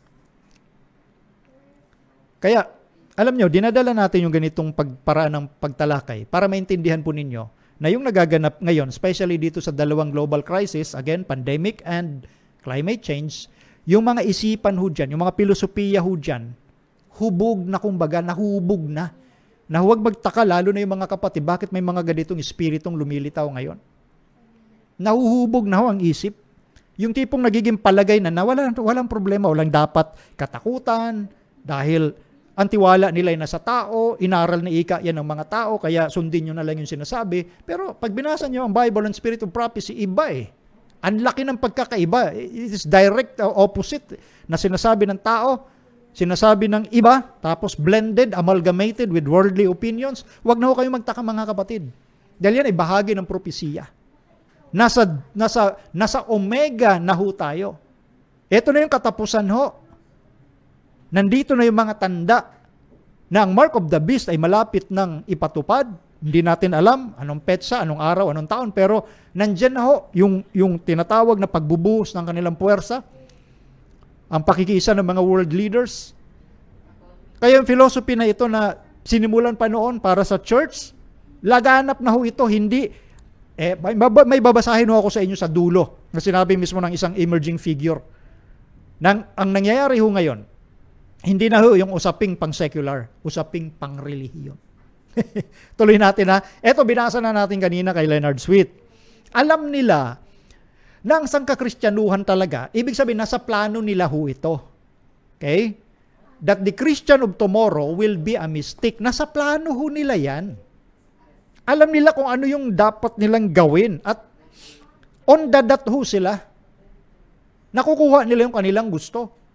Etong mysticism, how can you imagine na yung Christian gospel ay mahaluan, amalgamated with Eastern religious practices such as Hinduism and Buddhism? Akala kasi nung iba, yung ginagawang pag-yoga-yoga na ganyan, wala namang problema yan. Sa usapin ng pananampalataya, mapanganib yan. That is passive type of prayer. Hindi active.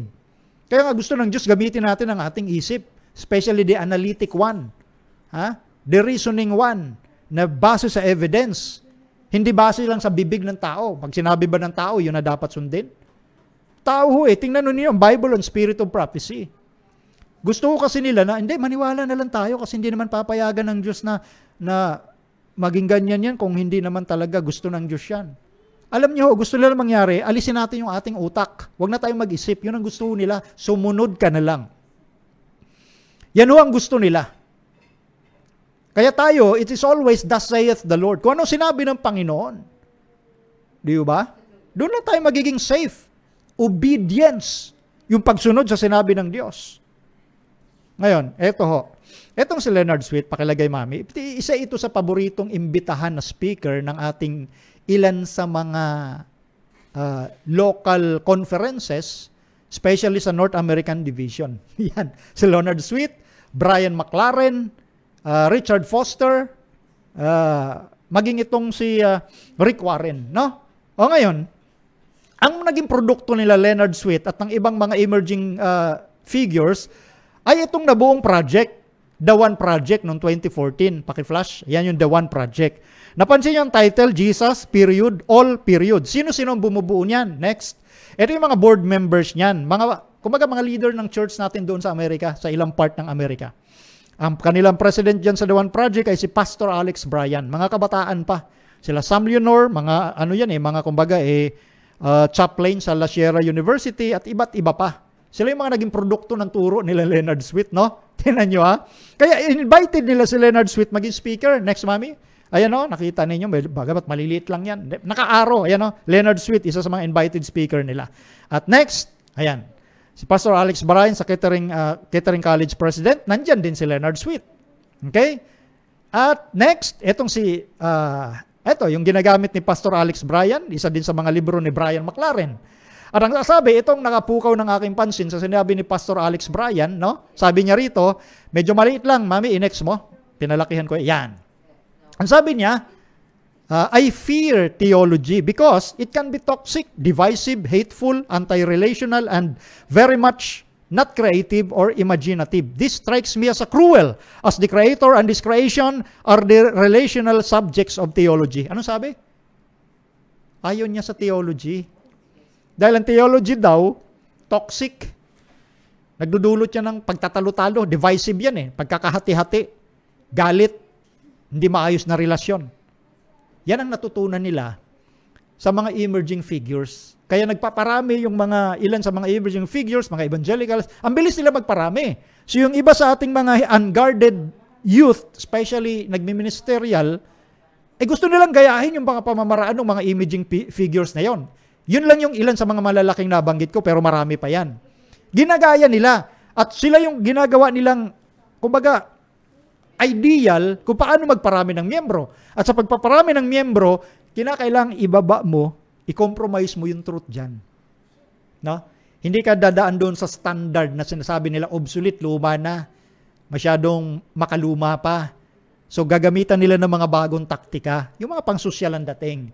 And then ibababa mo yung standard. Yan ho ang gawa ng emerging churches through contemplative spirituality under the spiritual formation. Dahil dito sila nagpugad sa ating postmodern culture na sinasabi sa philosophy ng postmodern, walang absolute truth. Lack of absolutes. Therefore, ang katotohanan wala dito sa Seventh-day Adventist Church. Nasa lahat yan, kalat-kalat, kaya pluralism. Ang tawag pa nga ng iba dyan, relativism. Walang mali. Kung saan ka masaya, gawin mo ang iyong pagpapasya. So walang ang standard para sa kanila. Sa church, na alam ko, na Visible Remnant Church, ang standard do, Bible. Walang iba, Biblia lang. At kaya nga, yan ang inaatake ni Satanas eh. Kaya ang gusto niyang mangyari sa ating iglesia, maniwala ka na lang sa sinasabi ng tao. Kasi pinag-aralan na nila yan. So ang tiwala mo sa tao, hindi na doon sa sinabi ng Bible at Spirit of Prophecy. Di ba? Kaya huwag kayong magtaka, lalo na sa sitwasyon natin ngayon, ganyan na yung prinsipyo ng higit na nakakarami. Popular kasi yan. Kasi yung truth ng Diyos, hindi nagiging popular yan sa mga unconverted hearts. Dahil ika-absolute na yan. Masyadong makaluma. No? Kaya ito ang mga naging produkto ng mga emerging figures eh. Tapos ito yung maglilid sa ating mga churches. Again, hindi personal ang ating pinag-uusapan dito, mga doktrina lamang. Hindi ako nagtataka bakit mahina sa theology yung marami ngayon at puro na lang kwento. Kasi paborito nila, conversation type, yung kwentuhan lang sa round table. Kasi dyan, opinion ang pinapairal. No? Kaya sa conversation type, yan ang uso sa kapanahunan natin ngayon. At yan ang ginagawa ng The One Project. Conversation, invited yung iba't ibang mananampalataya sa iba't ibang samahan, iba-ibang relihiyon. At wala dyan pwedeng magsabi ng mali ka. Tama ako, wala. Bawal dyan yung salitang mali ka, kundi lahat yan tinatanggap. Kasi opinion nga ang pinapahiral. At anong gamit-gamit nilang mga libro? Doon sa mga emerging figure na binanggit natin na yon. See? Ngayon, next. Ali, pakilagay. Sa Spectrum Magazine, ito ho, mga sinabi din po nila ito. Next, yan, Spectrum Magazine. Itong si Alex Bryan, who is returning to the pastorate of the Walla Walla University Church and is along with Boulder, Colorado Pastor Japhet de Oliveira, co-chair of the One Project Board, turned then to eschatology.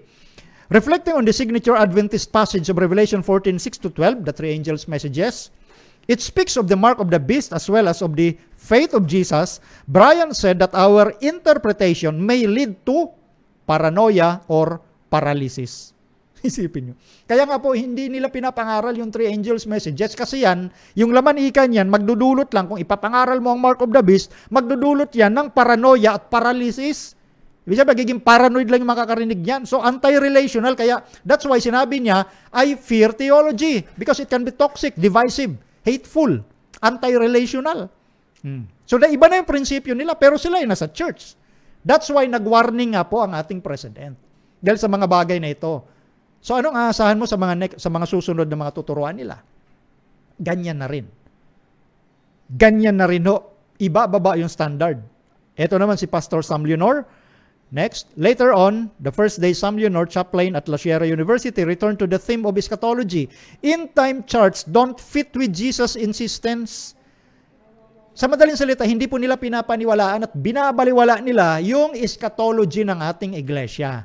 Especially, the enforcement of the mark of the beast, the 7 last plagues, para sa kanila, hindi dapat na maging katuruan natin yan. Kasi kung ano ka ngayon, yun ka pa rin doon sa future state, sa heaven ika. Yan na yung mga bagong produkto ng mga end time, kumbaga ng mga emerging figures. Next, mami, yung picture. Ito si Tim Gillespie sa Loma Linda University. Kasama again si Leonard Sweet. Okay? Next. At yung libro ni Leonard Sweet, ayan, binibenta sa adventsource.org din. See, pinapakita ko lang ho. At next, dito yan sa The One Project, sabi nila, kumbaga tinutuligsan nila yung 1844 doctrine, dapat maglaho na yan. Kita nyo? Dahil hindi naman yan makakatulong sa lipunan. Yung mga bagay na yan, nakita na ni Ellen White, pinakita sa kanya ng Panginoon na mangyayari.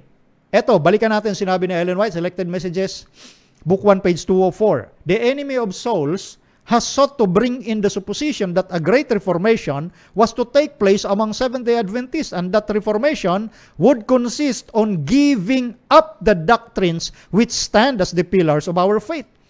Meron daw mangyaring great reformation at itong reformation na ito ay magdadala saan? Baliwala, kumbaga, bitawan na ang ating doktrina. Next. The principles of truth that God in His wisdom has given to the remnant church would be discarded. Babaliwalain na yan, yung mga truth na yan. Next, our religion would be changed. Babaguhin na ikangalin, relihiyon natin. 19th century, pinakita na yan ng Diyos. Ngayon, 21st century, nagaganap na ho. Pero hindi magtatagumpay ang kaaway. Walang mababagong doktrina ng Diyos. Tatangkain lang nila, pero never silang magtatagumpay. Dahil ang Panginoong Jesus pa rin ang kapitan ng ating barko. Hindi ang sino-sino man tao. Ito naman ang sabi ni Pastor Rick Warren. I believe that we are possibly on the verge of a new reformation in Christianity and another great awakening in our nation. The signs are everywhere, including the popularity of this book. Popular naman yung libro ni Pastor Rick Warren, di ba? Marami sa ating mga gamit-gamit yan, sa halip na yung mga writings ni Ellen White. Next, from Biblical Jesus to Roman Catholic Jesus. Yan ang yung nagaganap. Ang sabi pa ni Pastor Rick Warren, I really do feel that these people are brothers and sisters in God's family. I am looking to build bridges with the Orthodox Church, looking to build bridges with the Catholic Church, with the Anglican Church. Kaya magaling ho itong si Rick Warren. Naglalagay siya ng tulay para mapag-isa po ang lahat. Bakit? Eto ho ang binabanggit ko sa inyo kanina. Next, convergence theory. Rick Warren at Davos 2008, the future of the world is religious pluralism. Ang future daw ng ating sanglibutan ay pluralism. Ibig sabihin, iba-iba man yan, pero nagkakaisa yan. Iba-iba man paniniwala yan, pero lahat tama yan. Pluralism. Ito na ho yung atmosphere ng sanglibutan when it comes to religious matters. Kaya nga ang mundo, mga religious, yung mga political leaders, pasok ho doon sa patakaran ng makapangyarihang religious leader. Next. Ito pa sabi ni Pastor Rick Warren, first, I applaud Davos for having this season. If you are global business leader, you need to understand that the future of the world is not secularism, it is religious pluralism. Nakita nyo? Yan ho, ang totoo namang sinasabi ho nila. Dahil yan po ay laganap ngayon na ang nangunguna ho talaga, hindi secular, kundi ang religious leaders at ito'y religious pluralism ang nagaganap. October 20, 2020. Anong nangyari? Di yung pagkakaisa ng lahat ng relihiyon. Di ba? Bagamat hindi pa lubos yan, siyempre, ang Seventh-day Adventist, as a church, again, as a church, hindi nila kaisa. May ilan-ilan lang na mga gustong mga leader dito na makaisa sa kanila. Kaya suportado nila ang climate change, suportado nila yung pagpababakuna. Di ba? Ngayon, noon pa nilalakad dito. Next, mami. Sabi rito, we must merge the ethical and the practical, the politician and the priest, the sacred and the secular. This was the theme of the Global Conference of Spiritual and Parliamentary Leaders on Human Survival. Paghaluin pag-isahin natin, pagsamahin natin ang alin? Ethical, practical. At yung politician, at yung mga pare, yung banal, at yung secular. That is amalgamation. Na warning na Ellen White, do not amalgamate the truth sa mga worldly opinions. Noon pa, ngayon hong nangyayari ngayon, ito na yung pinakadulo. Kaya hindi ho tayo dapat magtaka bakit nagkaisa na ngayon ho yung lahat. At sasagasaan ang sino mang hindi sumunod sa gusto nila. Masasagasaan ho talaga. Ngayon, ito pang sabi noon ni Mother Teresa, ito ang principle again ng pluralism. Sabi niya, I hope I am converting. I don't mean what you think. If, in coming face to face with God, we accept Him in our lives, then We are converting. We become a better Hindu, a better Muslim, a better Catholic, a better whatever we are. This is pluralism. Ibig sabihin, nung sinabi niya yung conversion, sabi niya, ang conversion, ganito ika yan.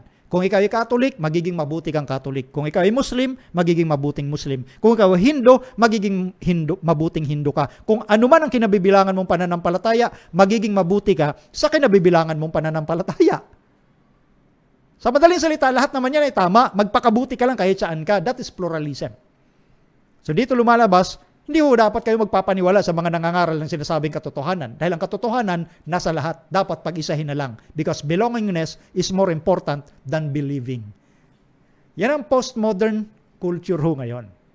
Kaya pasok na pasok ang emerging contemplative spirituality ho o spiritual formation. Again, next, sabi ni Mother Teresa. What approach would I use? For me, naturally, it would be a Catholic one. For you, it may be Hindu. For someone else, Buddhist. According to one's conscience. What God is in your mind, you must accept. This is the philosophy of the postmodern society. Kung ano yung pagkakilala mo sa Diyos, yun yung Diyos mo. At maging mabuti ka na lang dyan sa pagkakilala mo sa Kanya. So, ang ibig sabihin dito, wala ka nang hahanapin truth pa. Kasi magpakabuti ka lang kung saan ka. Pero anong sabi ng Biblia? Mag-ingat kayo sa mga bulaang propeta.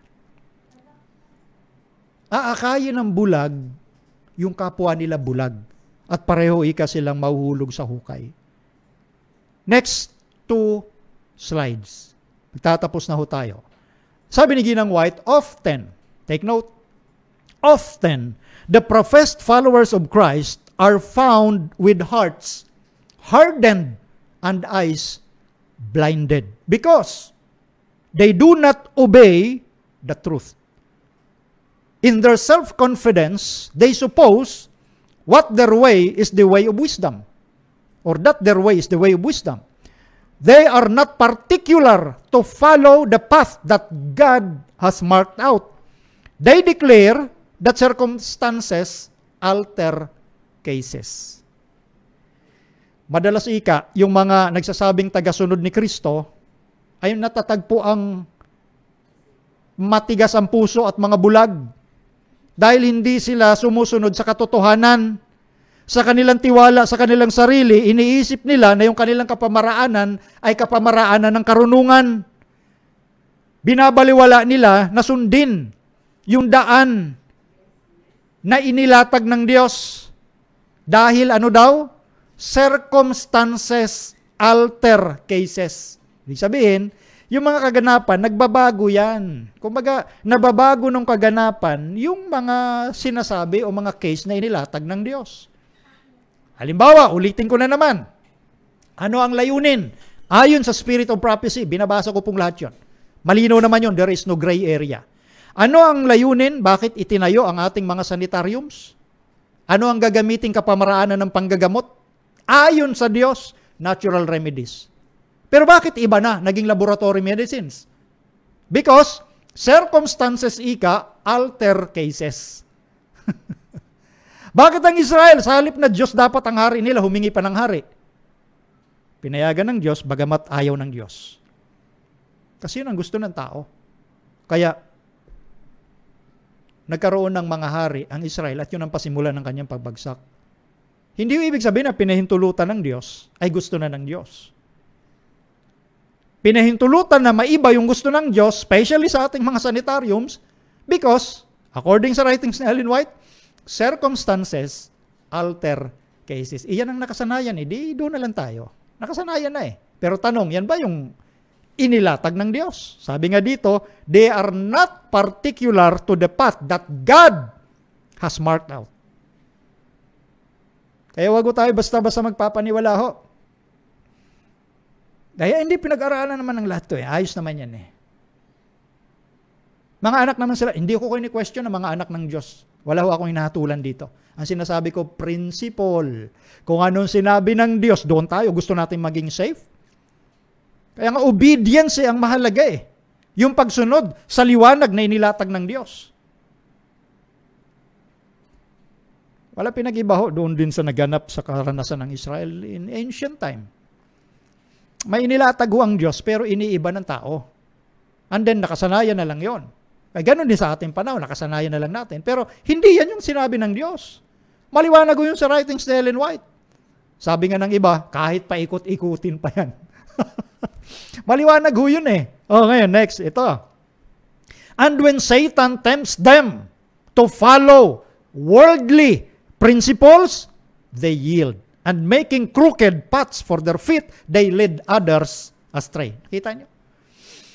At kapag tinukso na ni Satan yung mga yan, para sundin yung patakaran ng sanglibutan, susunod talaga sila. They yield.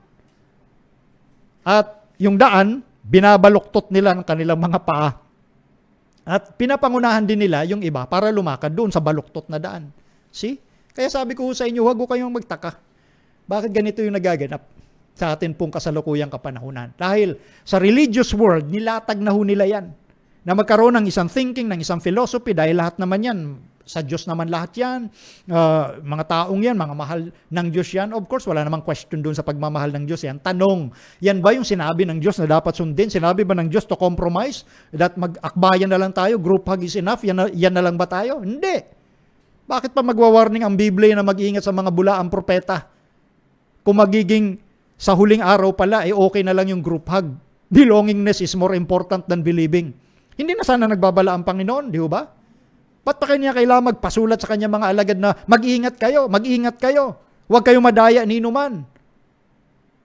Ba't pa magbibigay ng warning ang Bible kung lahat naman pala ng tao sa huling araw, okay lahat yan, pupunta din naman lahat yan sa langit. Kaya nga Satan is a master psychologist. Dinadaan niya dito sa mga filosofiya. At kung ikaw mahilig sa magpapaniwala, ay, sikat na tao. Di ba si Dr. Kellogg, ganun din ang nangyari doon sa kapanahunan ng mga ministro natin noon? Walang masama naman, Mrs. White, sa sulat ni Dr. Kellogg. O kita mo, sinunog yung dalawang malalaking senataryo, malalaking institution natin. Pero sabi ni Ginang White nga, after mangyari yon, hindi pa rin natuto sila. See? So ang mata, nanatiling bulag, ang puso, pinatigas. Dahil hindi naman talaga konvertido ang kanilang mga puso na sundin yung gusto ng Diyos. Mas gusto nila makibagay sa patakaran ng sanglibutan. They will yield. Susunod ho talaga sila. Mas takot sila sa parusa ng sanglibutan kaysa sa parusa ng Diyos through the 7 last plagues. Kaya tayo ho na mga gustong sumunod at lumakad sa makipot na daan ng Diyos, by God's grace alone, we can survive. By God's grace alone. Makakasurvive po tayo. Tumayo lamang tayo sa katotohanan. Yung integridad panatilihin. Ang integridad questionable sa marami. Ang integridad doon, nakikita yun kung nag-iisa ka. Di ba? Kung gagawin mo yung tama o hindi, na walang nakatingin sa'yo, doon mo malalaman ang integridad. Sukatin mo sarili mo kung nag-iisa ka. Kung susunod ka sa Diyos o hindi. Dahil kung sanay ka ng hindi sumunod, na nag-iisa ka lang, how much more na hindi ka susunod sa higit na nakararami. Unconverted kasi ang puso, kaya ganun yun. Wala silang pakialam kung ituturo man nila yung totoo o hindi. Ayaw nga nilang pag-usapan yan, yung pinag-uusapan natin. Ayaw nilang pag-usapan kasi don't rock the boat. Huwag kang malikot sa bangka. Walang katig yung bangka, baka tayo tumaob. Yan ang gusto nila. See? Mas concerned sila doon sa political status. So, anyway, kaya nga sabi natin, tuloy-tuloy lang ho na pagsumikapan natin through prayer, hindi ho tayo rito yung tipong parang parisaistic, no? Hindi. Ang atin dito, yung gusto ng Diyos. Yung gusto ng Diyos. Yun ho ang atin hong pagmamalasakit kung ano yung gusto ng Diyos. Sabihin ho natin. Huwag nating ipangatwiran na ito kasi yung yung gustong sundin ng marami. At siguro hindi naman sila anuhin ng Diyos eh. Kasi naman sila mga tapat. Tandaan ninyo, pagdating ho sa langit, matutuklasan ho ninyo na yung inaasahan ninyong nandoon, wala pala doon. At yung hindi ninyo inaasahang nandoon pala. Pero tiyakin mo lang na nandoon ka nga. Di ba? Ingat ho, mga kapatid, mga kaibigan. Philosophy ay laganap mula kay Satanas na nagaganap sa mundo na para ang sarap pakinggan sa pandinig. Pero po yun ay nakakabahala. Dahil ang sarili mong kaluluwa ang ipapahamak mo kung hindi tayo manatiling susunod sa gusto ng Panginoon. Yan po yung Alpha and Omega of apostasy. Alpha during the time of the prophets of the Seventh-day Adventist Ellen White, during the doctrines from the Living Temple of Dr. John Kellogg, at sa nangyayari sa Omega ngayon, na nagiging taliwas na yung takbo at patakaran dahil nakikiisa na yung gusto nila makiisa sa gusto ng sanglibutan. At nagagamit yung iba na i-persecute yung sarili niyang kapatid. Yan ho. So, tuloy tayo sa pag-aaral ng Biblia at harinawa, i-share natin yung ating mga videos, yung ating hong presentation sa ating mga programa. At harinawa ang Diyos ay patuloy nating makasama hanggang sa huling bahagi ng ating buhay kung hindi pa dumating agad ang ating Panginoon. Pero dalangin ng bawat isa ng ating Panginoon ay dumating na at maganap na yung sinasabi po sa huling araw na ito. Okay? Tayo po'y manalangin para sa ating pagtatapos. Ama naming banal, maraming salamat po sa inyong pagpapahintulot na may taguyod ang pangangaral sa hapong ito. Harinawa ang katuroang narinig at natuklasan ng iba sa aming mga kapatid at mga kaibigan ay maging kapakinabangan nila upang sila'y maging handa at mailayo sa kapamaraanan ng kaaway na manatili sa pagsunod upang manatili ang kaligtasan at ang landas na aming tinatahak ay landas na makipot patungo sa buhay na walang hanggan.